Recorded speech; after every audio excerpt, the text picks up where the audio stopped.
When you look back, it's easy to see what you could have done differently. But when you're on that journey, putting one foot in front of the other, there's no looking back. There's only forward. And there's usually something or someone standing in your way. Even the most skilled have to fall before they can rise. But you can't let a stumble end your journey. You get back on your feet and find people to help you, inspire you, push you to be your best. You'll remember the wins, the losses, and every step will be a lesson learned. But if you leave everything you have in that arena, you might leave your legacy too. When you look back, you'll see that success is a journey, not a destination. Because you never know where that next step will take you. Are you ready to lock in?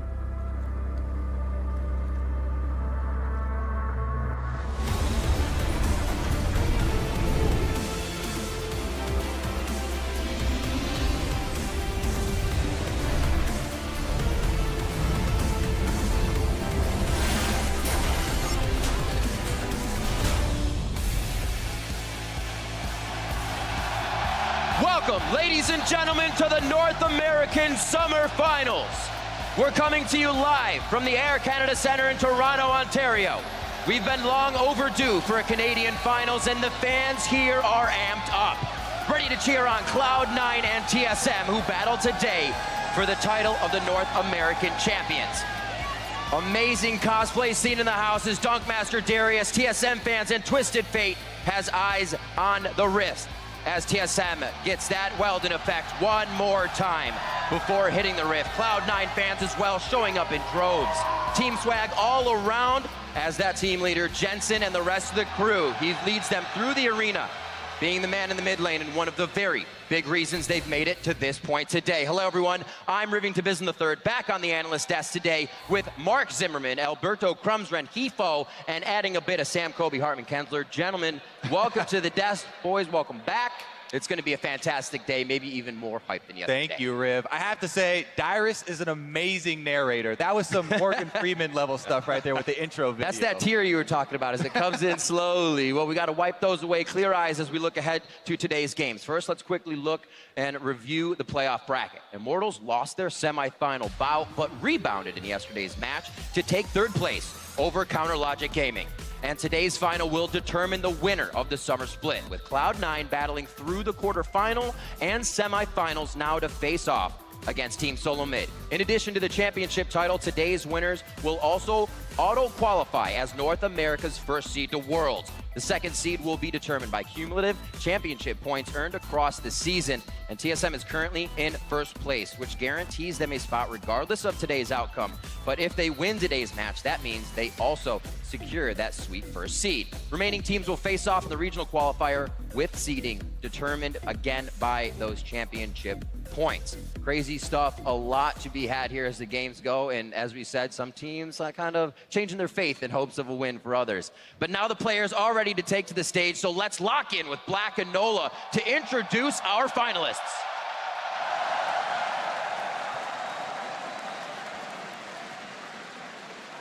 The North American Summer Split is about to come to a close. We've seen teams rise against the odds and show us what it means to achieve victory, what it means to be strong. Tonight, right now, everything rests on this summer final.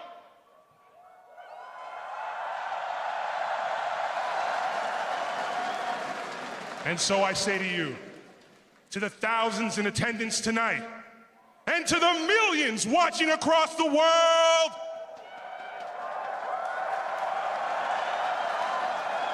live from the Air Canada Centre in Toronto, Ontario, this battle's about to explode!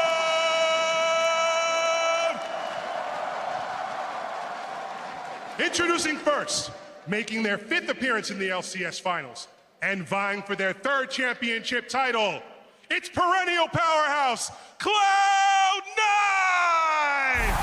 He's going for the pentakill. He's going to try to chase it down. Pentakill for Pentakill. Cloud9 look for the fifth final, and they're going as a wonderful team.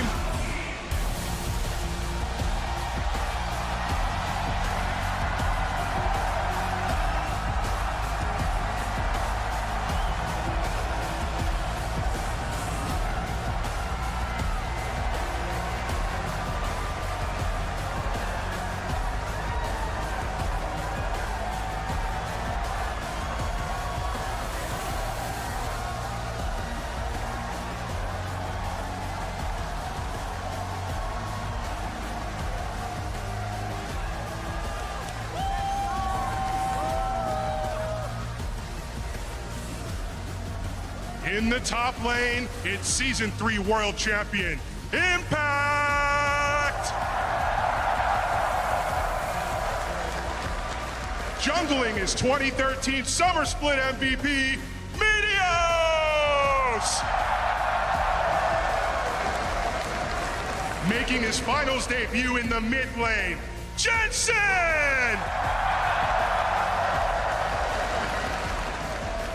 At 80 carry, two-time LCS champion, Sneaky!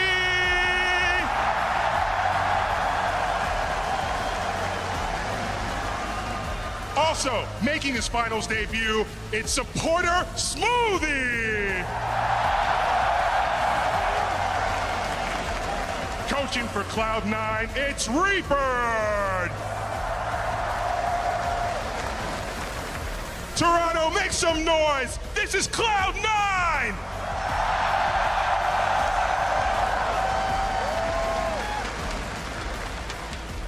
Introducing their opponents. They're the only team to qualify for every LCS final and every World Championship. TSM! Seven failed the two. Rooney diving back in, but the damage is massive. TSM will take it, and they will challenge C9 for the finals of the NALCS Summer Split.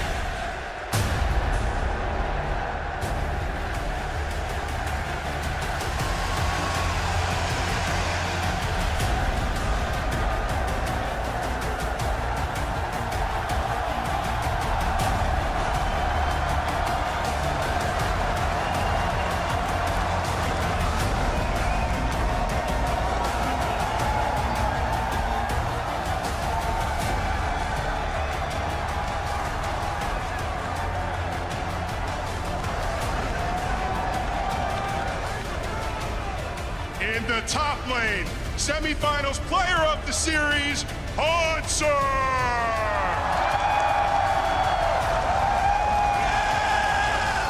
In the jungle, three-time LCS finalist, Sven.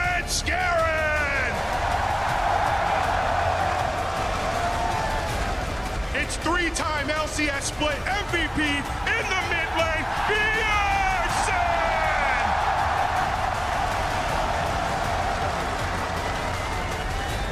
At 80 carry, it's the all-time LCS kill leader. Give it up for Double Lift. At support, it's the rookie of the split, Biofrost.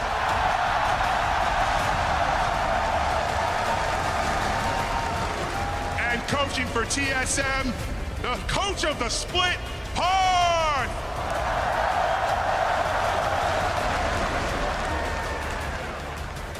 Ladies and gentlemen, let's hear one more time for TSM.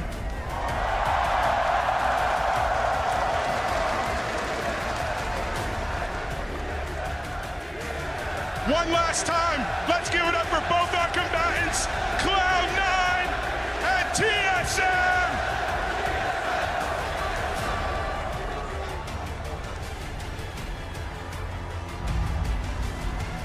Well, last play we got on the biggest stage and we lost by inches. So this time I think we're just out to get redemption. TSM will take it. They will head to Toronto for the finals. We didn't even go to playoffs at all summer last year. Only went to the first round, ring split, but now I'm here again, finally back in the finals. Cloud9's 5th appearance in the finals. This is two teams that have been fighting for the final spot a lot of times. I think it's a really awesome final to get to play. Claiming the championship and becoming like the team with the most number of LCS titles, it's a pretty historic thing. It would mean a lot to me, getting another title. 이번 저희가 우승을 해야지 롤드컵 직행 갈 수 있고 저희가 준우승을 하면 갈 가능성이 떨어져요. 그래서 꼭 우승해야 돼요. If we end up losing this final, everyone's going to be questioning how strong we'll be going into Worlds. If we dominate and beat C9, everyone's going to be looking at us.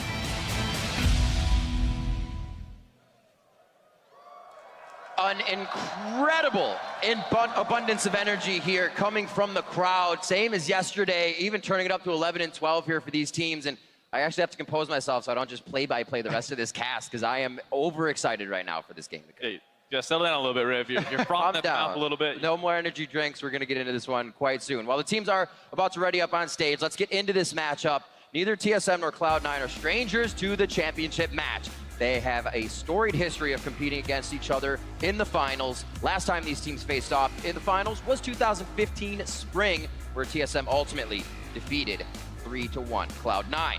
And in that time, both organizations have seen some roster changes, with only Bjergsen returning to TSM and Meteos and Sneaky coming back to Cloud9. And the crazy thing to me is it almost feels like Cloud9, despite having more members, has overgone more of a change in how their team works, because Bjergsen has always been the focus for TSM, whereas C9 was kind of defined by High, and it's a great story for C9 to get back in there without him. Yeah, and that's exactly what they're trying to do. Make sure that they can actually play without that leader that they've relied on for so much, and now that they brought in that addition of the coaching staff, that they're able to actually do it, and we see just how scary they are. Even from the beginning of this split, TSM, their #1 concern has been Cloud9 is really good. Especially Cloud9 releasing Meteos, having an off time, and then coming back. Anytime you bring a player back, you have to be very worried about how they're going to remesh with the team and work with the new guys, and it is working out very well for them. Yeah, we really wondered, because Meteos had taken a step back saying, you know, that drive wasn't there, I need to find it. And plays like this, it reminded you why he was called King of the Jungle. And the big thing was, too, he said he went through a bit of a maturation process where he was fine taking criticism from people who he didn't agree with necessarily, because back when he had issues with Jensen the first time that they played together, both of them thought they were 100% right and they couldn't see each other's side. When they qualified for this matchup and I interviewed Meteos afterwards, he said the biggest improvement that he's made in himself is recognizing his own mistakes and always looking for that self-improvement. Now, despite meeting again in the finals, as we've been saying, we have to recognize that both teams look different in the roads to get here. TSM have been dominating North America all summer long, while Cloud9 had ups and downs, but were able to drive it home in the playoffs. And we actually see Cloud9 really excel in these times. I mean, Gauntlet last year. This is the time that if TSM can perform here how they have all split, they'd solidify themselves as the best team that North America has ever had. I mean, they have the macro, they have the micro, they're going everywhere, they work as a team. What does this team not do? It's insane, and to be honest, it's getting a lot of people very hyped for what the international stage brings. Yeah, and it goes beyond just the players, too, of course. Their coaching staff has been overhauled a decent amount. They brought in Weldon. Parth has always kind of been there, but stepped up into a bigger role recently, as well as just the fact that both these teams have a plethora of off-site analysts and some even on-site. Yeah, they've made a wide variety of coaching staff changes and very public ones, so people are very aware of all those changes too. And then if you do go down the lineup here, there's no one weakness that anyone can really point to on the TSM lineup, and that's what's giving fans the most hope. Well, they play so patient. They look for just the tiny little advantages, wait for the perfect time to exploit them, and then they just explode and just take over a game out of seemingly nowhere, which is what we saw from multiple World Championship teams for the previous years, and that's where the hype is coming from this team. Right, but the good thing is when you pair them up against C9, the fact is that C9 doesn't really have anyone you point to like, oh, that guy's a liability a little bit. He can't do these certain things. Their team is also extremely well-rounded and has been just slowly getting better throughout the course of the split with like a small hiccup in the middle. So looking at actually what came in for Cloud9, this was a bit of a different season because Reaper said he had to come in, do so many coaching changes. Do we feel like this is a Cloud9 we actually haven't seen before reaching the finals and they could actually do much more? Absolutely. I mean, I don't think that we can actually expect how well they're going to play because of the ramp-up that they've had so far. We saw them play really, really well against Immortals, and you know, rumor has they're going really well in Super Saiyan mode going into this one, and I think that's going to make for a pretty exciting finals, maybe 3-2. Okay. All of the players on Cloud9 are very quick to give props to Reaper and talk about how much he's improved the team, improved the communication, and really drawn them together as a full unit. And one guy they can absolutely look to is someone they have in the top lane is the guy who's been to Worlds, the guy who's won a Worlds, and that's Impact. Yeah, I think the fact that he brings that veteran leadership that basically no one else on this stage really has, having won a world championship, performed literally on the biggest stage available in this game, you know, and to have that kind of composure is something that's very hard to find in the scene. And Impact's dominant performance in the playoffs was a primary factor in Cloud9's recent success, earning Player of the Series in the semifinals against Immortals. But as we heard in the team introductions, Hanser was also Player of the Series last week and has been a top performer coming in here for TSM all split long. Definitely a lane to keep an eye on. And both these players at first were kind of questioning just how good are they, and by the time it got to the semifinal matchup, we saw just that. I mean, Impact by himself, taking so much pressure on his own and just being able to completely nullify any efforts that Immortals had with the Rain over Huni matchup. And then on the other side, Hanser just taking over games by himself, just solo laning, using that gangplank to pretty much perfect effect. And it's going to be a battle of the Rams in the top lane. Yeah, and the most important thing for me in the top lane matchup is that both of these guys have demonstrated that what good looks like for the top lane is not just overpowering your enemy and winning in CS or beating a 1 versus 1. It's the ability to absorb enemy jungle pressure, avoid ganks, avoid the enemy team collapsing on you without giving up so much. Right, and I think that's a really good thing to point out, just because what Impact had done so well was deal with the Huni Rain over tag team. But what's interesting is that TSM doesn't really play that way. Hanser was 9th in terms of jungle assistance throughout the regular season, and you know, it's different in the postseason, but it seems like a lot of teams have shied away from pressuring topside. CLG wasn't doing it a ton. Mortals seemed like they weren't doing it that much either. And so it is a question of, will Impact have to absorb pressure or just play the 1v1? I feel like one of the biggest things for a lot of the top teams right now in this meta is being okay with giving up one part of the map and not trying to win the entire map at the same time. Give and take. More resources down to a concentrated place has seen success. I think that has a lot to do with the AD carry matchups that we see. We see Jhin, Ashe, Sivir hit level 6, go bot lane, go for that dive right away. And that's why the top lane champions are just so powerful in going for those dives. We don't see the Aurelias, the Fioras, we see the Gnar, the Shen, the Gangplanks that can just utilize their ultimates to just completely wreck the bot side. And the teams that are diligent with using that TP advantage or global are just going to go off in the bot lane. All right, boys. Well, I have an idea. I'll say gentlemen. We're all grown up here. I have an idea of what you're going to say throughout the analyst desk here, but I do have to ask you for predictions. Today we are going to graph them out, put them on the screen. Yesterday was different. We're keeping track today, and I'm coming back. Mark, starting with you. All right, I'm going to go 3-1 TSM. I think it's really close. I think they match up individually extremely well, but I think the thing that scares me is that C9 plays a slower style, and TSM has shown that they will just grind you down with small advantages, and I think that those might add up over time for TSM. But the scary thing is, of course, that we've heard a lot out of C9's camp about how well they're doing. Mark is wavering a little bit. He said 3-0 yesterday. No, I said 3-1 yesterday. Okay. You weren't even selected for like 5 minutes ago. Yeah, wait. It's like, oh, wait, I might change my mind. Nothing's even going to happen in game. Crumbs.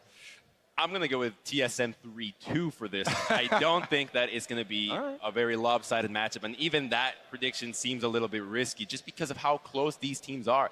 Both of them perform so differently in their practice, and when they play on the stage, it's going to be massively different. And because of their champion pools are just pretty much identical, it's hard to give it to one team just from the gate. So it's going to be all about the adaptation inside the draft, and both of these teams do it wonderfully. Yeah. I mean, what Crumbs is alluding to here is a lot of the information. It's always so risky to place your bets on a team based off scrim information or things that you've heard secondhand through players and players' perceived improvement. Well, they haven't played against each other in 2 weeks. Everyone is saying how much Cloud9 has improved. Ooh. And I have to say, I'm going to go one step further than Crumbs, and I will be the one to take Cloud9. I'm going to go 3-2 because I do think it's going to be difficult. TSM have looked impeccable this season, and that's why everyone's so scared to not pick TSM. It's definitely going to be an amazing matchup. What kind of flexes that for you for Cloud9? Is it sort of lanes or how they've been ramping up? I say it has a lot to do with both Meteos and Smoothie. While Biofrost is the Rookie of the Year support, and he's been amazing, Smoothie's kind of gone under the radar, and people have been talking a lot about his willingness to pick up these melee supports. Sneaky in lane, all the memes that go along with that. I don't know where those started, but they actually look pretty good now. All right, we'll see how it turns out. This is the 5th time TSM and Cloud9 have met in the finals.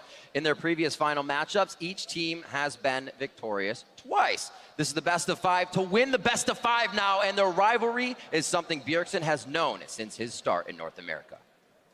I think when I first joined TSM, the C9 rivalry was all about, we had the better individual players, but they had a really good shot caller, and they had a lot better teamwork and macro.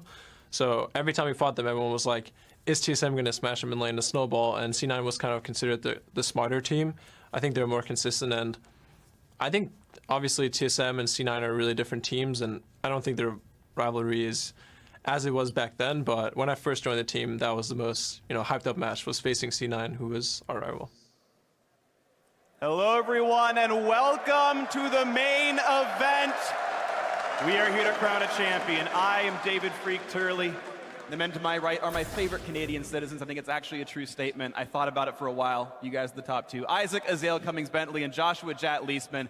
And my question to you guys, are you ready to determine who is the best team in North America? Yeah. I'm so ready. I'm ready. I think so, man. This is going to be an awesome series. Like, TSM was so dominant during the regular season, but it seems like C9 has just been getting stronger and stronger and stronger. And we're hearing a lot of things. Now we just need to see it happen in the game. And it's all about picking up at the right time, right? Regular season does not matter when it comes to playoffs, when it comes to finals. You just have to perform on this one single day. Cloud9 can wipe away the entire regular season performance with one victory here today.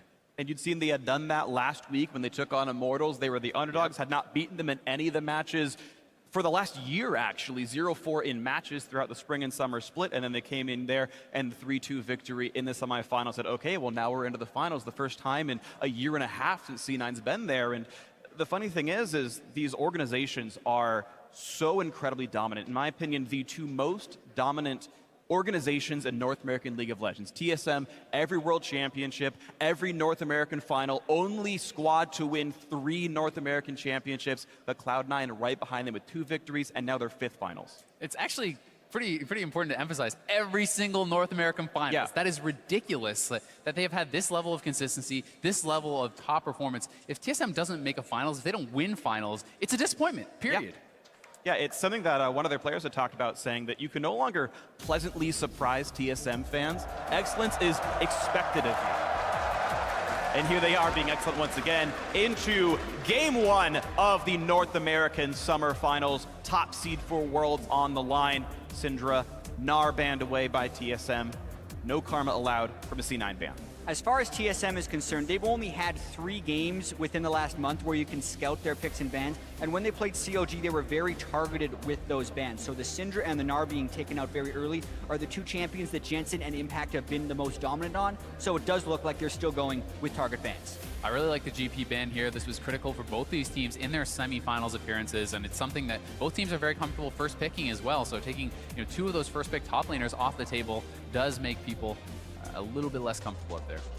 And this is interesting, actually. Yeah, TSM adding in an Olaf ban into champion we haven't seen played, but TSM banned that last week as well when they played CLG. Exactly, all 3 games, and that was off of one Xmithy game that Xmithy had on Olaf in the quarterfinals. But there's a lot of information we don't actually have access to.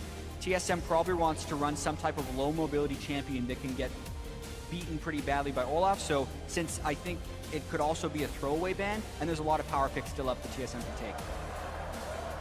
Well, smiles on the faces of Honster. Hovers Zach and goes, yeah, Vladimir's the one for us. First pick, and really no surprise if you watch yesterday's series. Vladimir, incredibly high priority champion.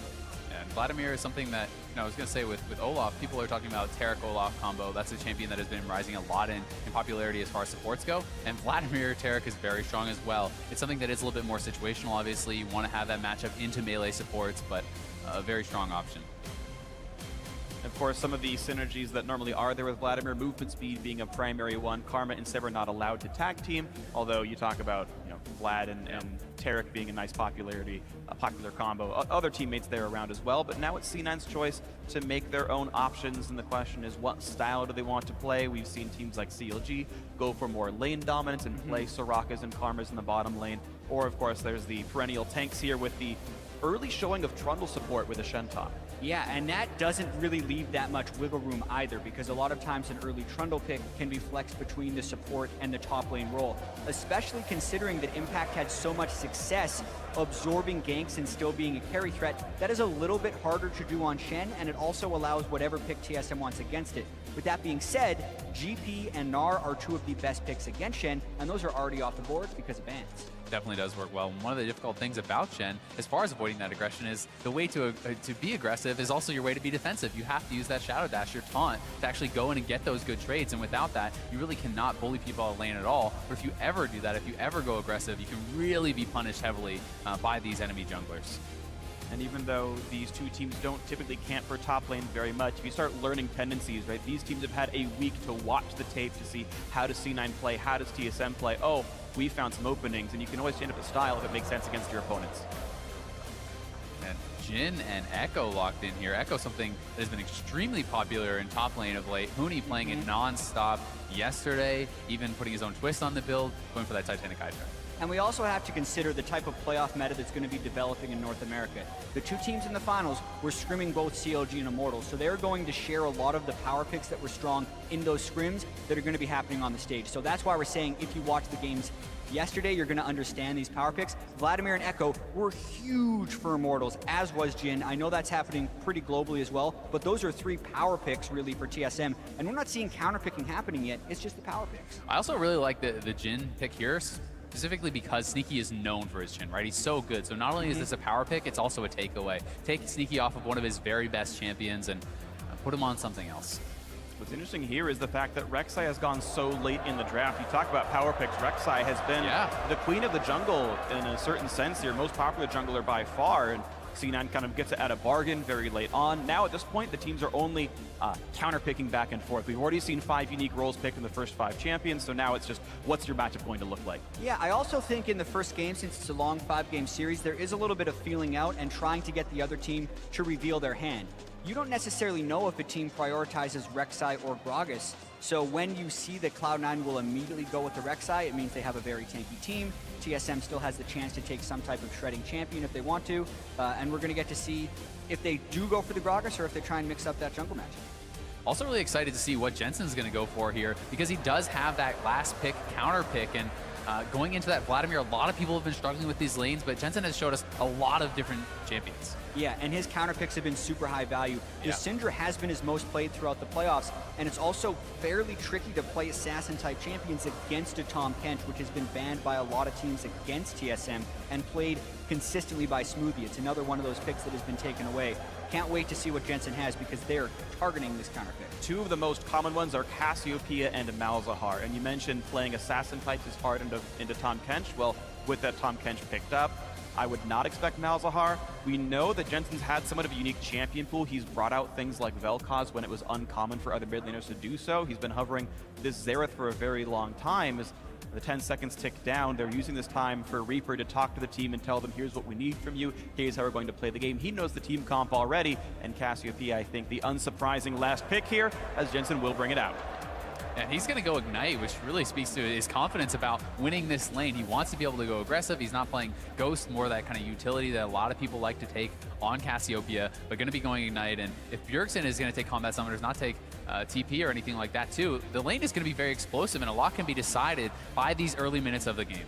Yeah, and I really want to see how well C9 can use the pick potential of the Trundle and the Ashe to focus towards Jensen's lane even more so, because if Bjergsen gets going on Vladimir, we've seen Pobelther, we've seen in the European finals, Vladimir's have been getting absolutely out of control, and they don't necessarily have a great late game answer to that. So that's why I think the Ignite is taken in lane, and I expect some very heavy focus on the mid lane in this first game.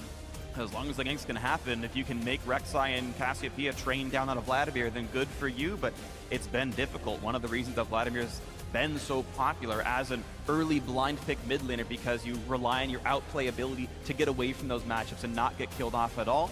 But of course, we've seen it turn around. So champ select is done. The 10 players have locked in their 10 champions, and now it's time for the first of many handshakes between these coaches as we get ready to start our best of 5, our test to determine the best team in North America, who's the #1 seed heading into Worlds. And so you in the crowd and you at home, let us know who you are behind. Hashtag TSM win, hashtag C9 win. It's time to start. Let's go into game 1.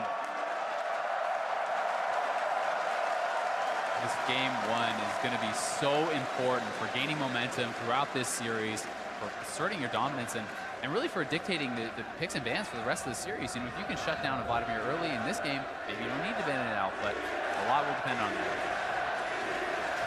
You can see the Canadians here in attendance. They don't need Twitter to let you know they are behind TSM primarily. Yeah, Wouldn't be an NA event without that. The pressure of the series is also going to be something we have to keep track of. Yesterday we saw CLG and Immortals never backing down from a fight, perhaps even influenced by the crowd to go in more than we were used to. But if we look at what happened in the semifinals when TSM was playing a little bit nervous, they actually had a lower combined kills per minute than any team had in the regular season. So TSM was actually playing extremely slow in those semifinals. And I actually feel like if they do that, it would favor Cloud9 a little bit, because Cloud9 played very slow in the regular season, and TSM excelled by that controlled aggression they were able to show in the early games. So they need to get back to that, I think, now that C9 is their foe in the final. And they have had another week to practice up to get more comfortable in this patch, and we'll see if that's going to shine through in the finals today. It's really up to their training, because Doublelift said in an interview with you, Jat, that the reason they played so slow is they were afraid. They had been upset by CLG twice in a row, and they were so worried about screwing up the game. Doublelift said after watching the games afterwards, he's like, we were up 10,000 gold that entire time. I didn't realize that at the time. I was so worried about throwing the game away. And now you're back on the finals, TSM. And for some of these guys, their first time in the finals with this squad, and they've got to make it work. And we've even talked with Biofrost. He said even though he's been able to step up to the pressure so far, that's the LCS studio that holds a couple of hundred people. This is 15,000 sold-out fans, Canadian fans, and Biofrost went to the University of Toronto. Like, this is a hometown game for him, and the pressure could not be higher. This is the most pressureful game he's played his whole career. It certainly is, and for Jensen as well, his first finals here in this kind of a stadium is ridiculous. And some players will rise to that pressure, and some players will crumble. Now we'll see as it happens. Right now we have the start of the laning phase as the duo lanes back and forth. Biofrost and Doublelift, the most dominant duo lane in North American League of Legends. But Sneaky and Smoothie, no slouches in their own right. Doublelift, though he's still new to Jhin competitively, did win the game he played on it as they trade back and forth, get some damage onto Sneaky. Yeah, and to me, his Jhin looked incredibly clean. Like, he's put in a ton of games on this champion. So even though Sneaky was the first one to pick up Jhin, by no means do I feel like Doublelift is a slouch.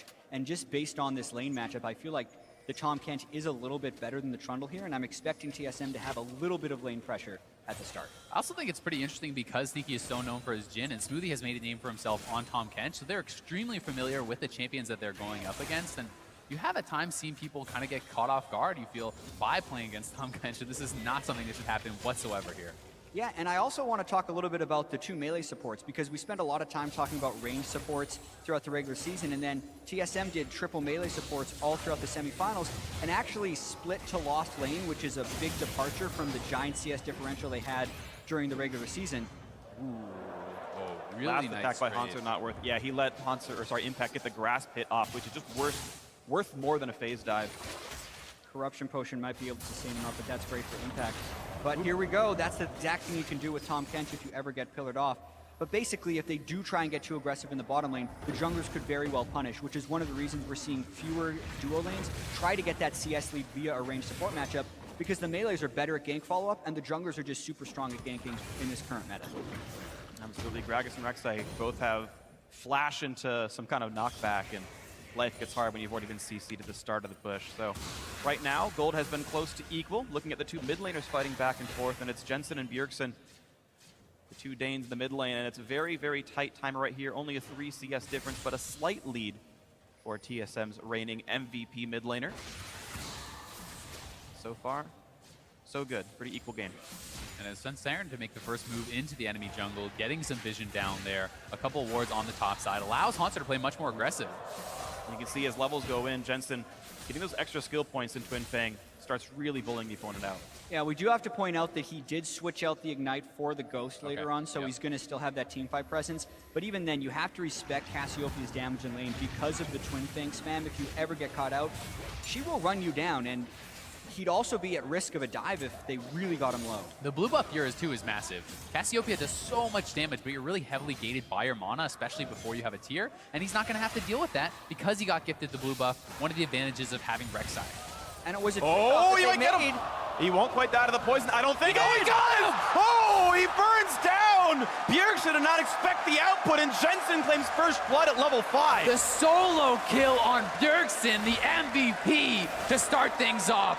What a play by Jensen. And we were kept talking about the danger of the early Cassiopeia and the sacrifice Meteos made to give that blue buff early. They also gave away vision in their red buff jungle to make that power play in mid happen, but it's just an outplay at the end of the day by Jensen. He gets just enough damage down to Bjergsen. Bjergsen wasn't burning his summoners to dodge it because he thought he'd be able to leave, but it was that minor miscalculation on a huge stage. Yeah, and he's moving forward, and Jensen, with no fear, pushing in, gets the last tick off. I really feel like Bjergsen was hoping to be able to get a Q off there because it was empowered and he could heal, but he just was between two decisions of saying, Jensen, you have to sit in turret. He realized he wouldn't be able to get the Q off and it was too late by the time he ran away. And it's a hard choice because that W, yeah, you avoid any additional damage, but you actually deal damage to yourself when you do use it, so that actually caused him to burn down, and really big deal there for Jensen. He needs a big start here on the Cassiopeia.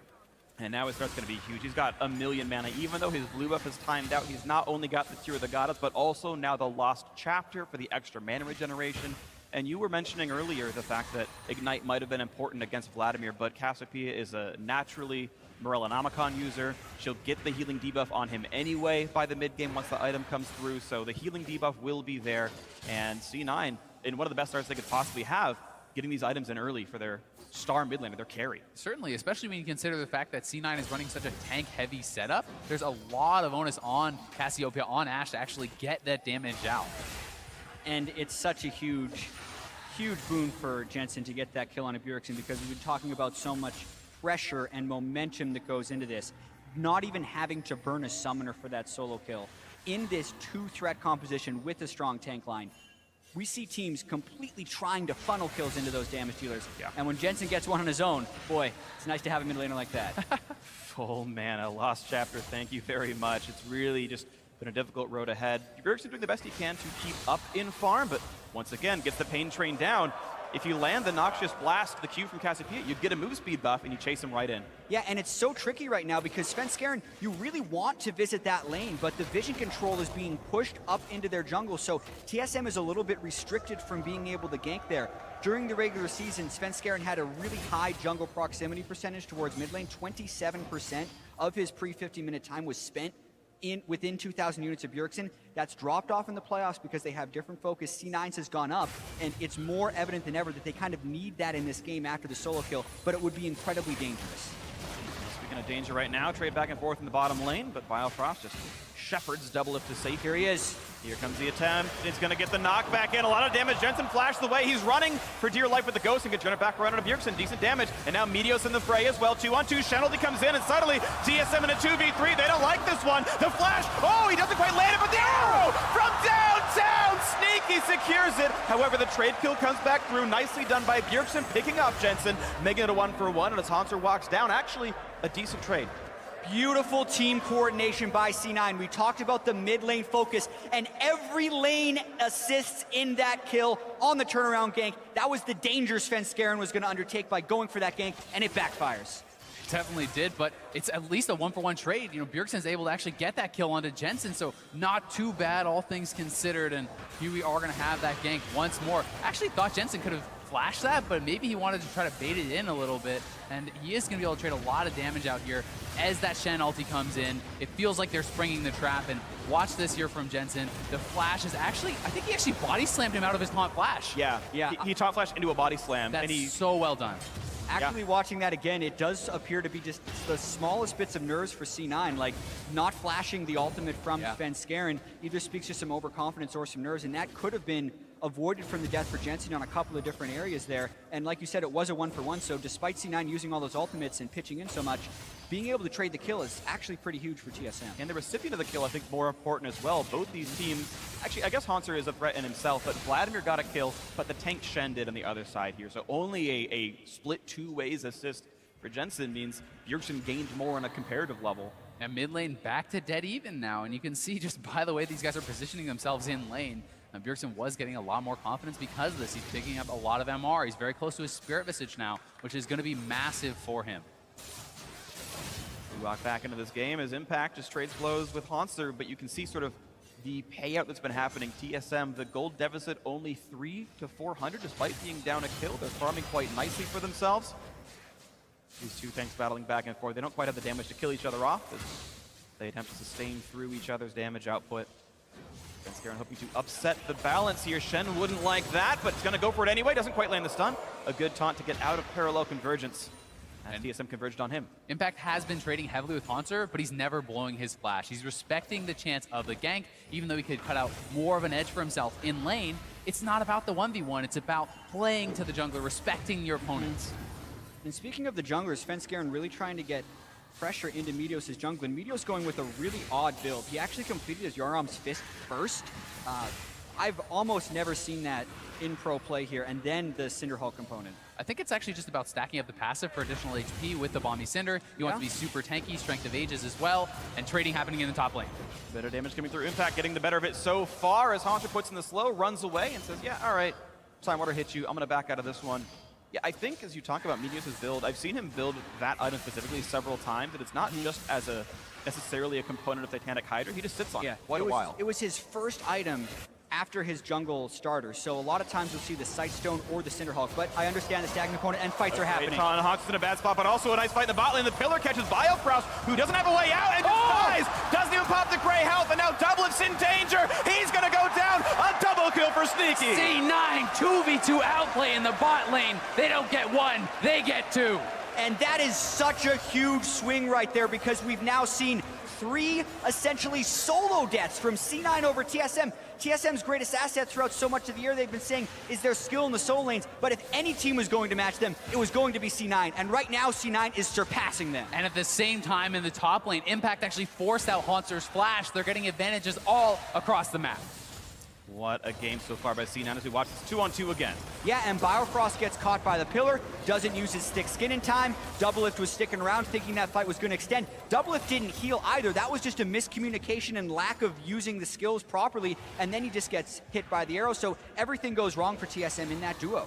One thing you actually really have to be worried about as well on Tahm Kench, when you use your W defensively, you essentially have no power in that actual all-in. So if you eat someone out, your AD carry, they can all-in on the Tahm Kench, and he can't really fight back whatsoever against that Trundle. And it's Grasp the Undying on Trundle. He's actually a better fighter. The keystone usage by Smoothie makes him really, really strong at the 2-on-2. Got an extra chunk down on a Doublelift. Help guarantee the kill came through. Sneaky still has his heal up. Doublelift the same. Biofrost has his exhaust in case another fight does happen, but that cooldown's not terribly long, so Smoothies is up pretty quickly. 2,000 gold lead though, Cloud9 sizably ahead right now, and honestly against many expectations, C9 winning in this final, hoping for their third. Well, specifically the way they have pulled ahead by 2,000 gold as well, with a solo kill from Jensen, and then a dual lane 2v2 double kill by Sneaky and Smoothie. These are individual outplays by C9, and now the question will be, can they use team play to extend this lead against TSM, because that has been their biggest criticism throughout the year, is their ability to play as a team and close out games. Obviously, it's just 2,000 gold in 13 minutes, but they do have a lead, and to win, they need to extend it. Looking to extend it now in the mid lane. Bjergsen not in a happy place. Thankfully, finally bought boost of speed for himself. Sometimes you get these breakpoints where Cassiopeia is passive, which gives her movement speed instead of buying boots. Sometimes just gives you this break point where you're just chasing people down, you can't handle it. Bjergsen with a bit of move speed now is going to have a little bit better time running away from him. They have been trading farm pretty equally back and forth for the last few minutes. And it does feel like now, with that flash down on Haunter, Impact has the edge in the... Oh, wow. There's actually a really nice pillar there in the bot lane. It was actually Jhin ulti came out, and Smoothie just pillared him out of it immediately. Well, he got rooted, but doesn't go for much more there. Could have been a tight timing, but nothing quite happening. The junglers right now a bit far apart. Rek'Sai just on the east side of the jungle, and Svenskeren just backed up, recalled, and got a couple of ruby crystals for himself. We'll see who the junglers go next, but the funny thing is, 3 of the 5 kills this game have been without jungler intervention at all. It's just been heads up, lane out plays, 1-on-1 in the mid, 2-on-2 in the bot. And it's just, all right guys, enjoy your farming. We'll take care of the work from here. And now they may even be able to get the first turret, but sometimes this can be used as a bait. Here comes Svenskeren and 2 more. Here we go, the pillar and the exhaust. Sneaky gets the Shen ulti. Here comes the body slam. Could be an easy explosive cast. Knocks him back in. Bad days ahead for Sneaky. One kill. The root and the smoothie could make it a second, but Impact here to hold him up for a little bit longer. Flashes away, stays alive. Just the 1 for 0, but still advantage TSM. Bjergsen's coming in. Flanking under the turret pillar to keep him away. How much does he want this dive? They want the first blood turret gold, I think. I think they're just going to try to zone them off. Every one of TSM is down in this lane, and C9 be a bit foolish to Jensen's defend. here But too. Jensen finally showing up. It's a 4-on-5. The root onto Impact, half HP onto Shen. Pharaoh does a bit more damage, but now, yes, Bjergsen having to... Oh, Hanser, watch out, taking a lot of damage. The flash knockup. Oh, bit out more than he can chew, but Biofrost takes a bite out of Crime and takes him back out. They're re-engaged. The Snipes had a double. It's going to be a shared tank, and Smoothie eats the last bullet, and C9 able to just barely walk away with their lives. Sneaky has respawned. He's here to join the team once again, but TSM with a health bar lead. Even without getting an extra kill, this could still be mission accomplished for TSM if they could get that bottom turret. Otherwise, C9 is going to sneak away with an incredibly close fight. They've actually recalled a few people, and here comes Meteos. They're probably going to stop that turret. Yeah, they defend. What a close fight there. C9 holds on. So much tension in these games towards the first turret blood, and that's really what started this whole fight in the bottom lane. Biofrost goes in with Jin. Sneaky has no flasher in the previous fight, and Sven Karen beats them to the punch. Just the power of Tom Tench getting right in there, delivering the 80 carry, 3 men out of nowhere. TSM faster on those TPs, and Jensen, he has to roam down so far. It's just a really well executed play there from TSM, but it looks like C9 may get that first turret anyway. Sneaky back on the lane with full health, goes for the damage, gets it down. 1,100 gold to C9 for getting the first turret of the game.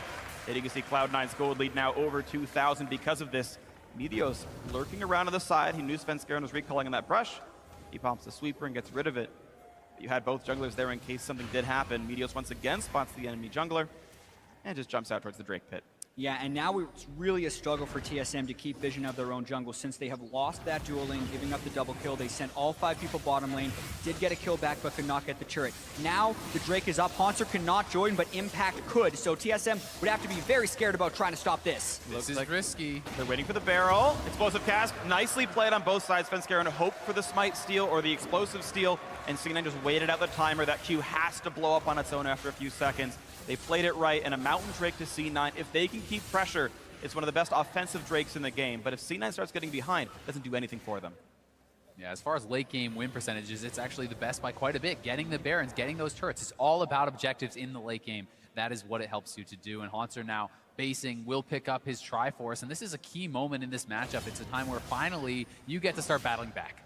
And it's necessary that he's able to do so, because when you pick Shen a lot of times, you're put into a defensive matchup, and you're usually just trying to absorb pressure so you get that global pressure. But in this matchup, because Impact has been playing so well, he's been able to bully Hanser, and that sets up situations like we just saw where Cloud9 can get relatively uncontested Drakes. So they're kind of having their cake with the global pressure and then eating it too with the lane pressure. They're getting everything. Hanser has to take that Trinity Force to turn something around. And one of the things you have to be wary of as the Shen now, with that Trinity Force completed, so much attack speed, you have the on-hit, you crush through turrets actually very quickly. So if you're constantly TPing away, joining other lanes, you can just be leading objectives very quickly as the Shen. And that's going to be maybe one of the goals here for TSM, is to play a little bit more around Hanser and use him. Go to the source of the global. It's the old adage when you're playing against a Shen or a Twisted Fate. Just go to them. They can't exactly leave easily. You knock down the structures if they do. And maybe TSM puts a bit more pressure topside. But right now, we've got some mid-game rotation. Sneaky shoves out bot, joins the mid lane. Same thing coming out here for Smoothie. And Sven Skaren kind of stuck up with the pillar, the trophy that C9 are hoping to earn for themselves. Gets eaten, goes away.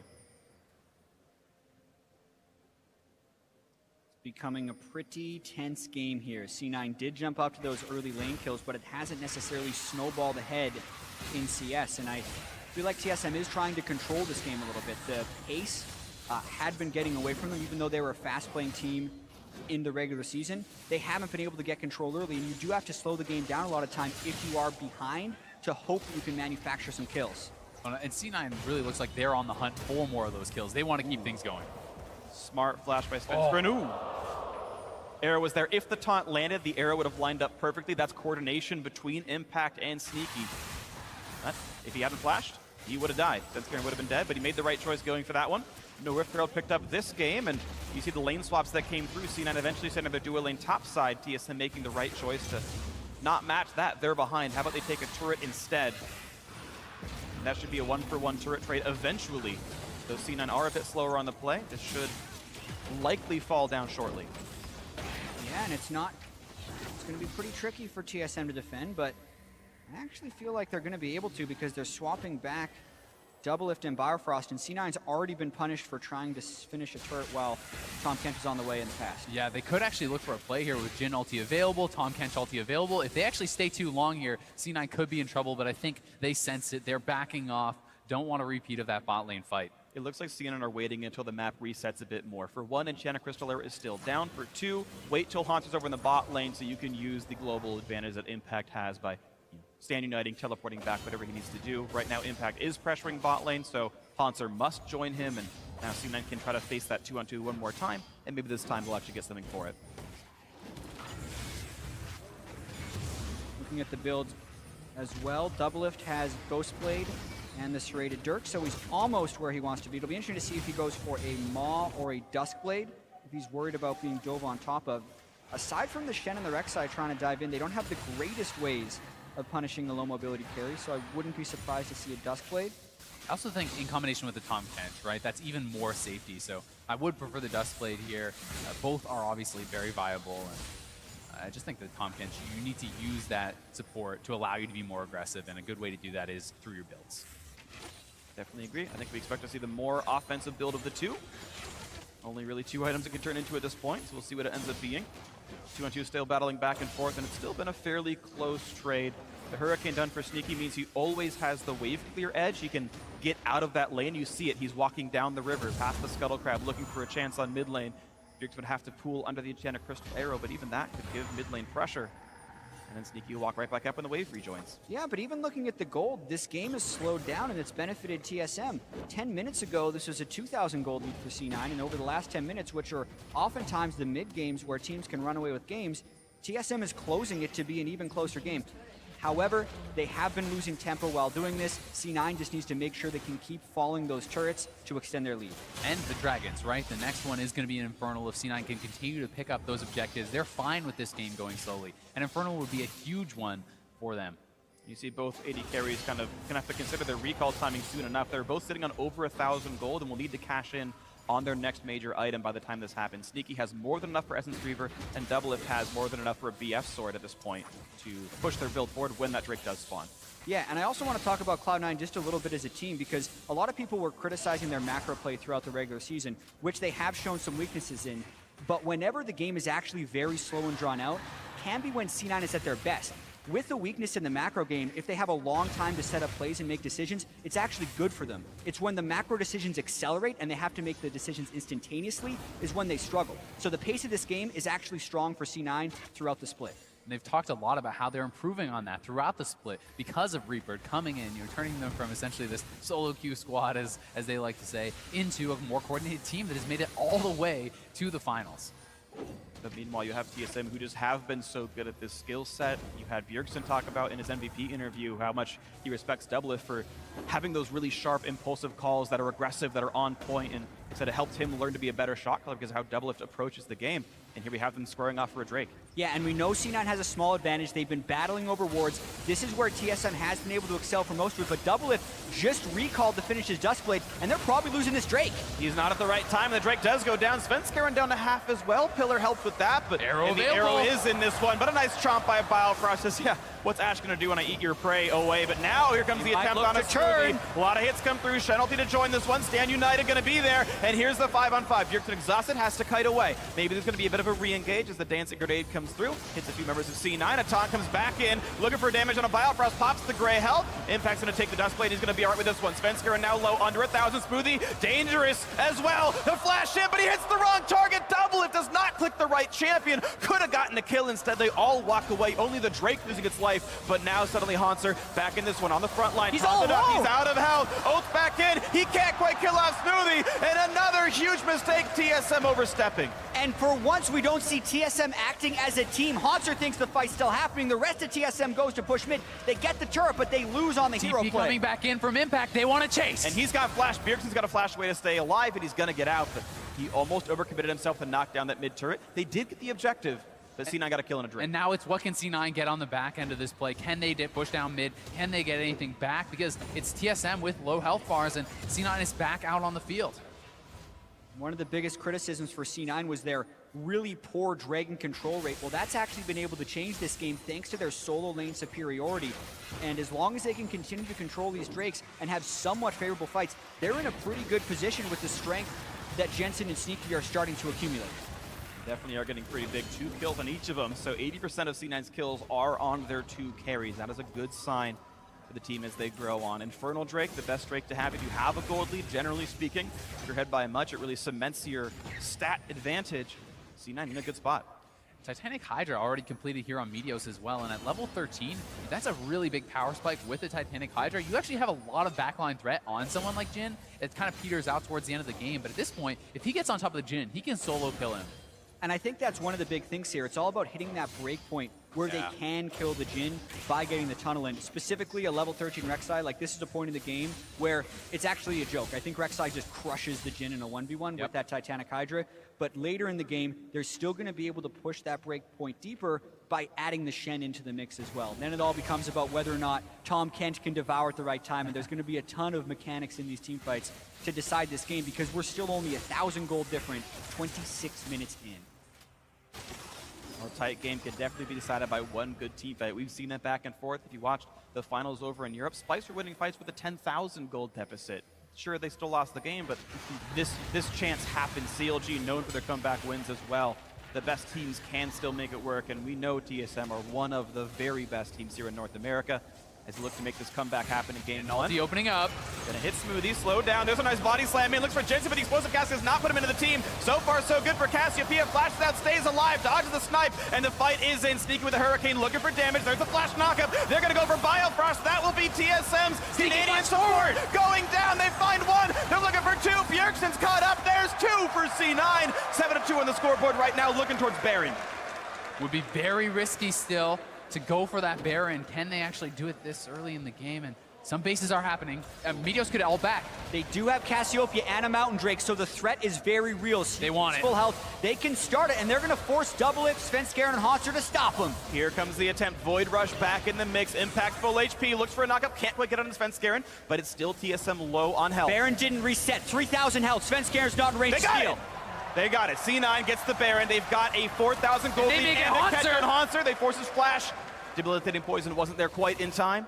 Massive swing there for C9 as they pick up the Baron. All those kills. This is absolutely huge for him. And it was Jensen. They wanted it. TSM picked this fight. They thought they could take down the Cassiopeia, but they were just short. Yeah, they tried to dump everything onto him here. They start up, they don't hit him with the Jhin. Double It didn't quite have the right angle, and that's key. Not to mention the pillar in the wall blocking the knockback from the ultimate. Then the Shen all comes in, Double It misses another skill shot on him, and that allows him to maintain damage throughout this fight, and it also allows the rest of C9 to pile in. And his positioning was so good over the wall, and then Sneaky, he sees the opportunity, flashing forward to pick up kills. And I'm pretty sure Smoothie just made the sickest play I've seen all day. I think he intentionally pillared to stop Jensen from flying into his own team. I think that was an intentional timing to knock back his own Cassiopeia through the explosive cast. Super sick by Smoothie. Happened either way, intentional or not. Kept his mid laner alive to make them win the fight, to make them get the Baron. Mid lane outers down as well. 4,500 gold lead for C9. And now it's about how quickly they can act. They will have teleport up as well as ultimate on impact very shortly. They have Baron and powered minions,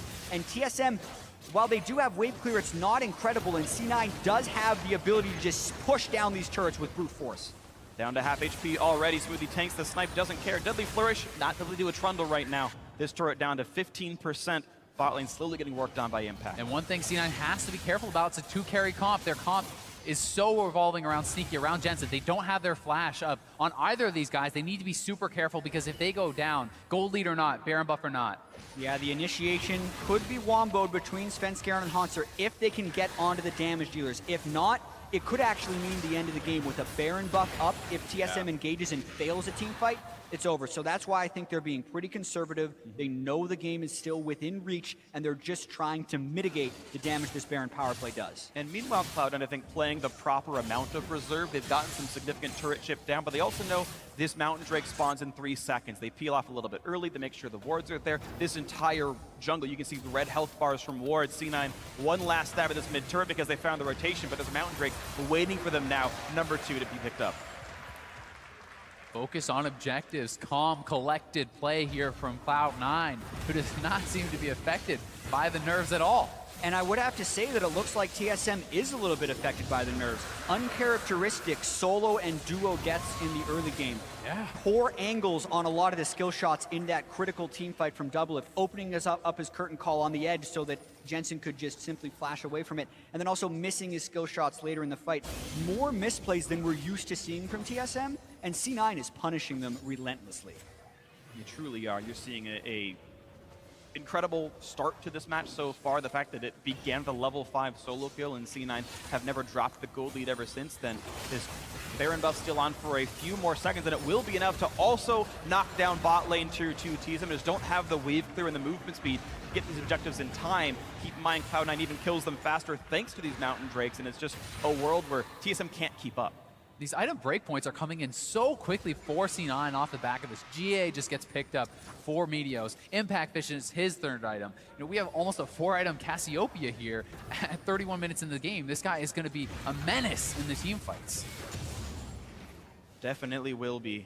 This is a scary thing right now if you're a TSM fan, because this game is getting farther and farther out of hand. Baron buff time's up, but the power play itself was quite good. Several turrets picked up, several thousand gold.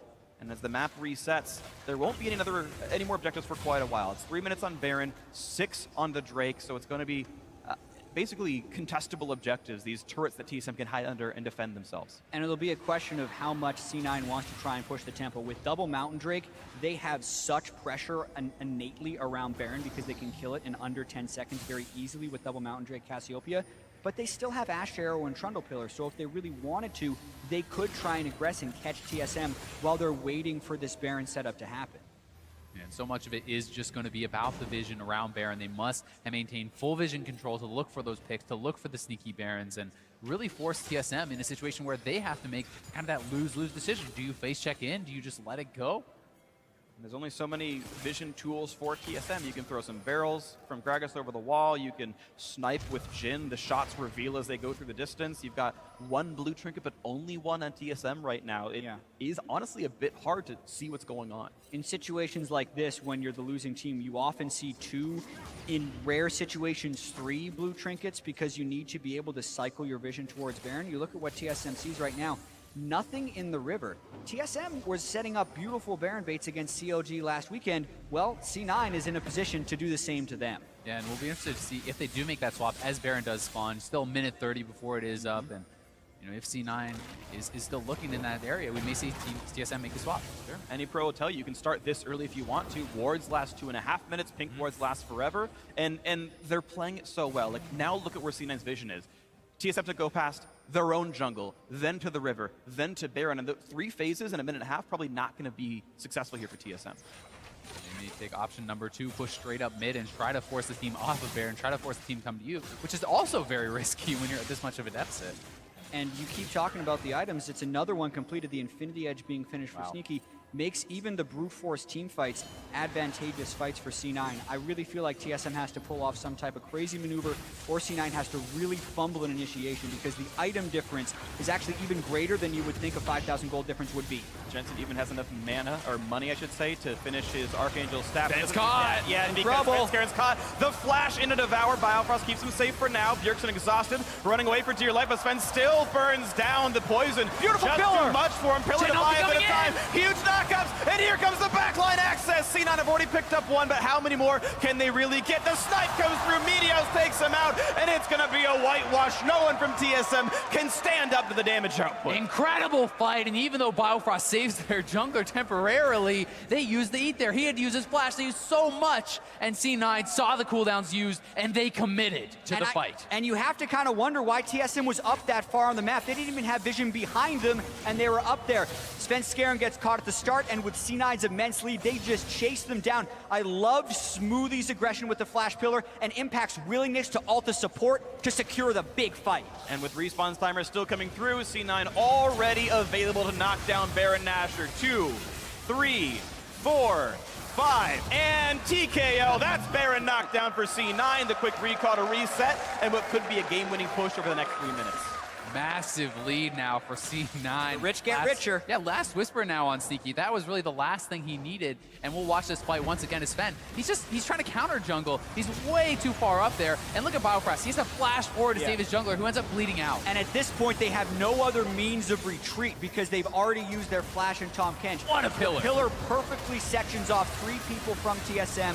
Meteos flashes in. Impact actually is only there to taunt Bjergsen, but that's all they needed. And look at Bjergsen on the back end of this fight. He actually gets a lot of people pretty low, has significant AoE damage there, but there's just nothing left from his team. They already had used everything, and C9 now pushing forward, looking to crack inhibitors.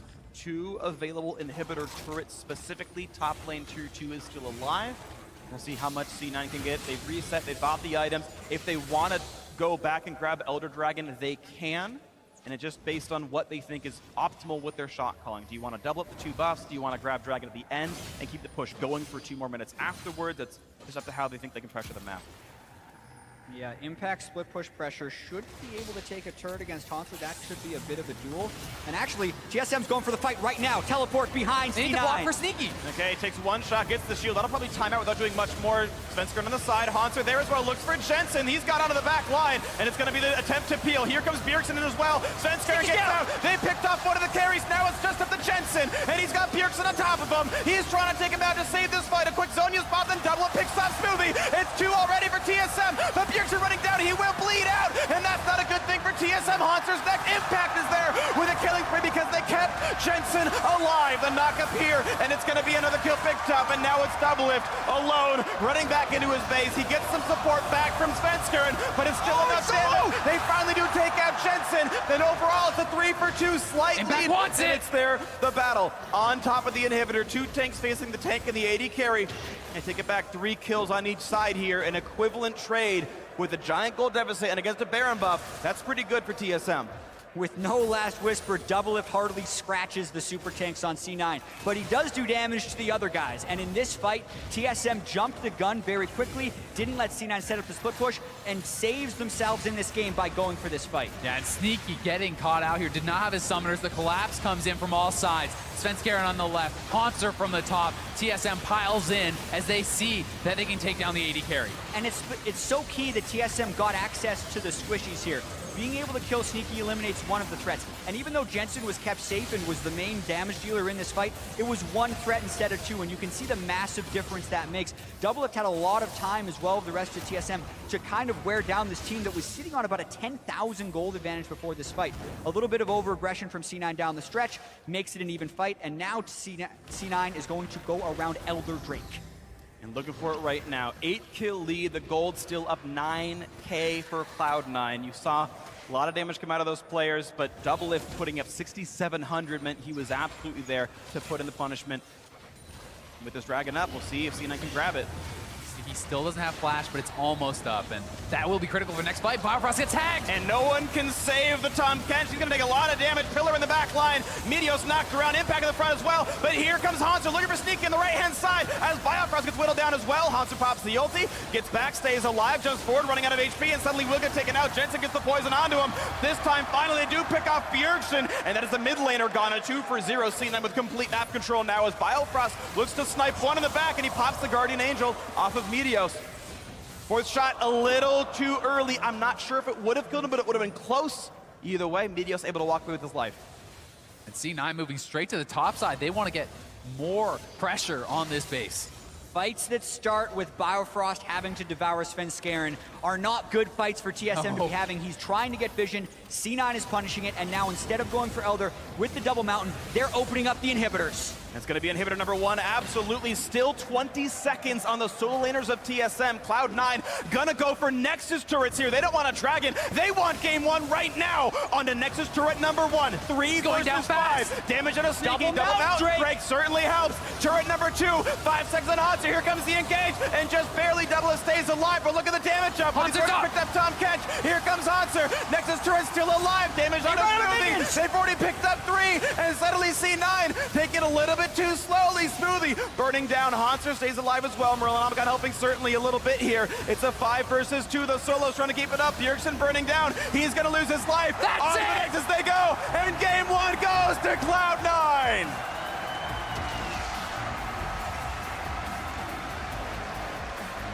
What a start to the series for Cloud9. They start out the game with a solo kill from Jensen, and then they have the team play to consistently catch TSM out and get 19 kills in what was a relatively slow game, but that doesn't matter. C9 1-0. And team play, that's what I want to talk about here. Look at the score lines across the board. Everyone getting involved. No deaths on Impact or Meteos, the tag team front line for Cloud9. And even at the very end, the clutch call to say, it's only -2, the minion wave's kind of small, do we really go for the Nexus here? And C9 made the right one. They played the fight properly. No one died in the final Nexus push. They got 4 kills consecutively and got the Nexus at the end of the day. And they had a nice tempting Drake to fall back to that they said, no, this is the fight we can win the game on. And they were right. And we saw pretty mixed predictions on the analyst desk there. 3-1, 3-2, and then a 3-2 the other way. And the people that were thinking it was going to be a 3-0 for TSM were thinking, oh man, they have the macro play and they have the best players. But that can be put into question when they're getting solo killed in the lanes. And if C9 can win the individual lane matchups, it is anyone's series. And the margins, if there are even any for TSM, are very small in these individual matchups. These guys can be winning either way. And if you let Jensen get a lead like that, it doesn't matter. You know, he's on the level of Bjergsen. He can compete. He can carry the games, and they proved it here in game 1, making the Vladimir look pretty ineffective. Yeah, and we saw in some of those fights like Bjergsen was trying to get in, but the deficit was too large. Yeah. The Cassiopeia and the Ashe damage was very high from a sustained perspective, and that's kind of what you need against Vladimir is like sustained burst, but that's what Cassiopeia and Ashe can do, and they were just eliminating him in the midst of the fights. The numbers were high enough there for C9. A beautiful game from them. The 2-on-2 victory, definitely amazing. Everything from that squad looked super wonderful here. The solo kills that you guys were mentioning, the 2-on-2 wins were awesome. And yeah, the junglers kind of sitting around farming because very rarely in pro play do you actually see yourselves accrue your own advantages without jungle intervention. That is almost never happening. And there were 3 such kills just in the first 50 minutes of game 1. So we might see more craziness. It's going to be an awesome series. We've got more games, of course, to play. So now let's send it back over to the analyst desk. Riv, take it away. Thank you very much, and what a first game. Outstanding performance coming in from Cloud9 and out of champion select. We thought both teams were looking very good, and it would have been a much closer game. Yeah, it did look actually like both the teams got a lot of the stuff that they wanted to use. Something that was very important, though, was the Cassiopeia coming in for Cloud9. Something we talked about a lot yesterday in the CLG match. Cassiopeia into Vlad does have the possibility of those chase down kills when she starts to get the speed boost. And we saw it on display there. That being said, it was also some nerves. And that just shows the importance of Rek'Sai right now. She's so good in standard lanes. She can go everywhere on the map, the global ultimate, and more importantly, when you gave up the Vladimir and you know what you're trying to counter, Cassiopeia is known to be a really good matchup into this. Because you have Rek'Sai, you're able to do a nice little path to hand off blue buff, and that allows Jensen to get that first blood. Had that blue buff not happened, I don't think C9 would have been able to snowball nearly as well. On top of the fact that so much of their vision in the early game was focused for mid lane. Pinks in both tries, making sure that nobody's going to surprise Jensen. And you saw that the only angle they had to actually gank him was through the Raptors. Yeah, but I think like Kobe was saying, it's just the fact that the nerves definitely played a part in it. It's one thing to say like they got a lot of pressure and attention, but it's one thing to die under your turret. This wasn't like you know Meteos came and forced a gank. It was 1v1, and it's tough to play Vlad versus Cassie. I'm not saying it's easy, but that's not what you expect out of Bjergsen, the MVP. I don't know how much nerves happen when you losing lane to a weak laner in Sneaky. Oh, okay.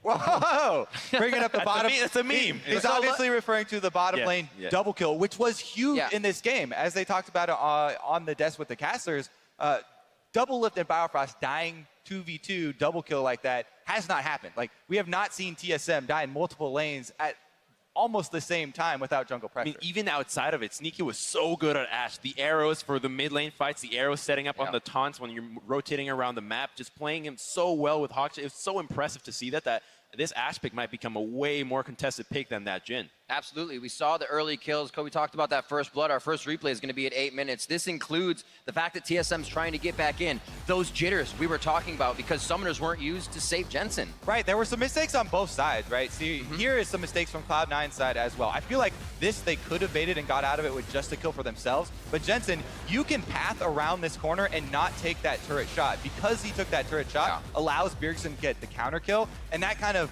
boosted TSM's morale, so they didn't, go full, off the end of the world right there. But it's just shows game number 1 in the finals, both teams are kind of working through some issues. Right, and I think TSM clearly had the bigger ones because they fell behind. And the thing about the Jhin pick is it's one where if you kind of fall behind the state of the game, you seem very low impact because you can't get through a triple tank lineup that C9 has. Whereas when we saw it being picked a lot yesterday by Stixxay, he was always crushing lane phase with it, so he was coming out kind of ahead of the game state.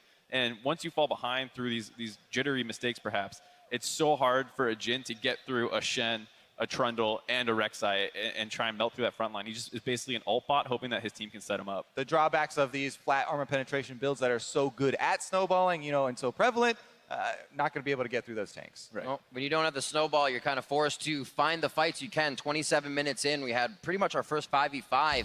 But this is where C9 already had a few leads on those mistakes, and when they butted heads, Cloud9 was just able to take over. This is going to show the example of what it happens when you have a two-threat composition. This was an unfortunate cast, but maybe a really good pillar, and the Cassiopeia ultimate is going to be really great here setting it up. And remember that they're all in the miasma, so they're not able to really get out of this situation. And C9 recognizes they're winning this fight, and they're all willing to commit, particularly Sneaky. Anytime an AD carry flashes in and it goes well, it's so incredible to see that they understand, hey, I am the threat here. They cannot turn on me. And immediately that play is Netsama Baron, and that's a huge swing that you see right there. And not just any AD carry, an Ashe flashing forward. Like, that is your one tool to save your life as well. So if you're willing to use that and go forward, it definitely needs to be worth it. And it was there for Cloud9. And I think the thing to look forward to kind of looking in the other series is just the fact that Jhin didn't look great from Doublelift. Obviously, the laning phase mistake, but there, that replay starts out with the Jhin opening up and just not being on target on the Cassiopeia, they're clearly going for it. He just walked out of range of it, and he was never really, even if the cast hit, he's probably not going to die. It was just not It's the second game of Jhin through not only regular playoffs, basically. So he has not just shown see the first one. Exactly. And it doesn't look that great. We have seen him on Ashe before. We have seen him on the Sivir, which is an unlikely pick in this series because of just how much priority there is on that. But maybe open themselves up to more tools in the early game as opposed to having such limited places to go with the matchups that they currently have. And speaking of those bold moves, I just want to reiterate the smoothie point that I had at the beginning of the show again. Because the pillars were critical for Cloud9 getting a bunch of these kills. Freak thought so as well. So Cloud9 have chosen blue side as they come into the next game. They're going to switch things up, obviously keep TSM on their toes as well. So we'll see how that comes into play. Yeah, I think the thing too was like TSM didn't look like awful. They had that really good series of plays on the bot side where they potentially could have picked up a number of kills and bottom turret. It was just out of range of them being able to do that. And I think it was good to see them moving around the map like that. Like we said, maybe the first game jitters, it tends to happen in the finals. You see people a little sloppier. And I think if they can start moving around the map like that without the mistakes before they get like onto the map, then they have a good chance of kind of taking the lead. Final comments, Kobe? Both of these teams do employ sports psychologists. So now is the time to put them to the test. This is a best of 5. That was only game 1. All right, all the jitters have been shaken off. Back to the coaches, back to the staff, and we'll see what they come out as we are headed for a break. When we come back, it's game 2 of this final series between TSM and Cloud9. First, we would like to present a trailer for Season 2 of Legends Rising, which takes a close look at the everyday lives at some of the world's best League of Legends players, including Canada's own Wild Turtle. Honestly, I can't even imagine myself not going to Worlds. I think it would actually be a worse moment in my life than getting injured. All I've ever known was TSM. I didn't know if I was still fit to be a really good player. In this game, like when we win, it's going to be because we're all working together.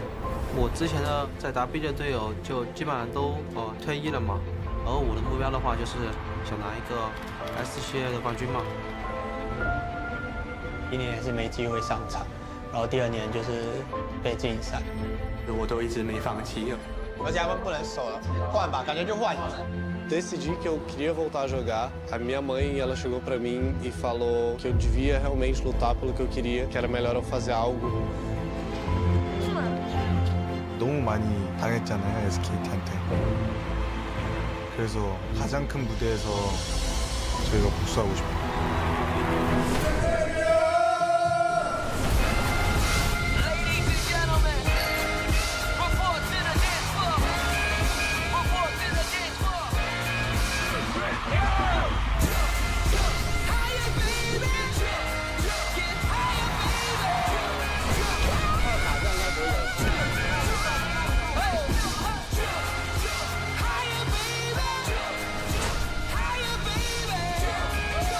Parte da sua história ali, e eles colaboram com isso.